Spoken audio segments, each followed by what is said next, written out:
Engineering MBA കോഴ്സുകളിൽ ഉള്ളതുപോലെ സർക്കാർ നഴ്സിംഗ് കോളേജുകളിൽ ക്യാമ്പസ് റിക്രൂട്ട്മെന്റിന് സർക്കാർ അനുമതി നൽകും. ചട്ടങ്ങളും രൂപരേഖയും ഉണ്ടാക്കാൻ 3-അംഗ സമിതിയെ നിയോഗിച്ചു.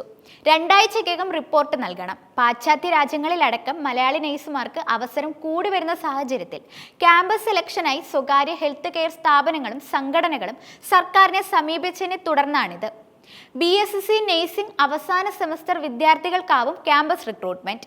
4 വർഷ കോഴ്സ് വിജയിക്കുന്നവർക്ക് നഴ്സിംഗ് കൗൺസിൽ രജിസ്ട്രേഷൻ ലഭിച്ചാലുടൻ ജോലിയിൽ പ്രവേശിക്കാം.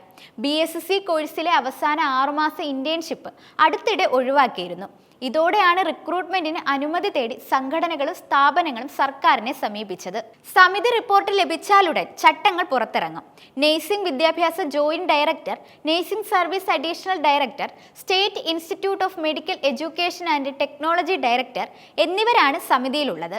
ക്യാമ്പസ് സെലക്ഷന് അനുമതി തേടി ജർമ്മൻ സർക്കാരിന്റെ പ്രതിനിധികൾ അടുത്തിടെ ആരോഗ്യ സർവകലാശാലയെ സമീപിച്ചിരുന്നു. സർക്കാർ സ്ഥാപനങ്ങളായ നോർക്കയും ഒഡേപെക്കും നഴ്സിംഗ് റിക്രൂട്ട്മെന്റ് നടത്തുന്നുണ്ട്. എന്നാൽ ക്യാമ്പസ് റിക്രൂട്ട്മെന്റ് ഇതുവരെയില്ല. 2030-നകം ജർമ്മനിക്ക് 1.6 ലക്ഷം നഴ്സുമാരെ ആവശ്യമുണ്ട്. നോർക്കയുമായി ചേർന്നാണ് റിക്രൂട്ട്മെന്റ്. 2.3 ലക്ഷം ശമ്പളം. റിക്രൂട്ട്മെന്റിന് ജപ്പാനുമായി ധാരണയുണ്ട്. America, Canada, Britain, Australia, Singapore, Italy, Holland, Israel, Malta രാജ്യങ്ങളും നഴ്സുമാരെ വിളിക്കുന്നുണ്ട്. ഗൾഫിലും അവസരമുണ്ട്. IELTS പോലുള്ള യോഗ്യതാ പരീക്ഷകൾ പല രാജ്യങ്ങളും ഒഴിവാക്കുന്നുണ്ട്. പ്രവൃത്തി പരിചയമില്ലെങ്കിലും കെയർ ഗിവറായി നിയമനമുണ്ട്. ക്യാമ്പസ് സെലക്ഷൻ വിദ്യാർത്ഥികൾക്ക് ഗുണകരമാണ്. വിദേശത്ത് വലിയ സാധ്യതകളുമുണ്ട്.